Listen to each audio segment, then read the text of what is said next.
రాష్ట్ర నలుమూలల నుంచి ప్రతి ఒక్క జిల్లా నుండి మన రాష్ట్ర అధ్యక్షులు బొట్ల కార్తీక్ అన్న గారి ఒక్క పిలుపు మేరకు మీరు ఇంత వ్యయ ప్రయాసాలకు వచ్చి ఇంత విజయవంతం చేసిన మీ అందరికీ పాదాభివందనాలు తెలియజేసుకుంటున్నా. అలాగే వేదిక పైన ఉన్న మన రాష్ట్ర కార్యవర్గానికి అలాగే జిల్లా అధ్యక్షులకు ప్రతి ఒక్క ఉప సర్పంచ్కి నేను పాదాభివందనాలు తెలియజేసుకుంటున్నా. ఈనాడు మనకు మన అందరు చెప్పినారు, అవన్నీ సమయం తీసుకోకుండా ఒకటే నేను సూటిగా చెప్తున్నా గవర్నమెంట్కు ఏమని అంటే, మనకైతే గౌరవ వేతనం మన చెక్ పవర్ అనేది ప్రధానమైందన్న. అది లేకపోతే తలకాయ లేని శిల లాంటి వాళ్ళము.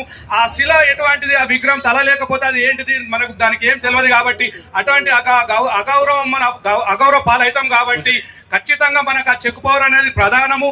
తర్వాత గౌరవ వేతనము మరియు మనకు శిలపలకాల పైన సమానంగా మన పేర్లు కూడా నమోదు. అలాగే ప్రతి కార్యక్రమంలో మనకున్న హక్కులను కాపాడాలి. అది మన poster launch Somajiguda press club లో పోస్టర్ లాంచ్ 15 నాడు చేసుకున్నాము. ఆ తెల్లారే మనకు ప్రకటన వస్తుంది అనుకూలంగానే మనం ఆశించినాము, ఎదురు చూసినాము.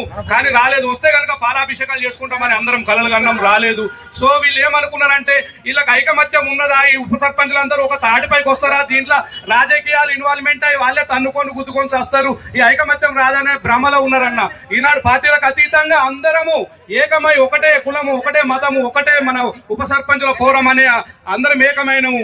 ఈనాడైనా మన గవర్నమెంట్ ఖచ్చితంగా స్పందించి మనకు రేపటికల్లా ప్రకటన రావాలి.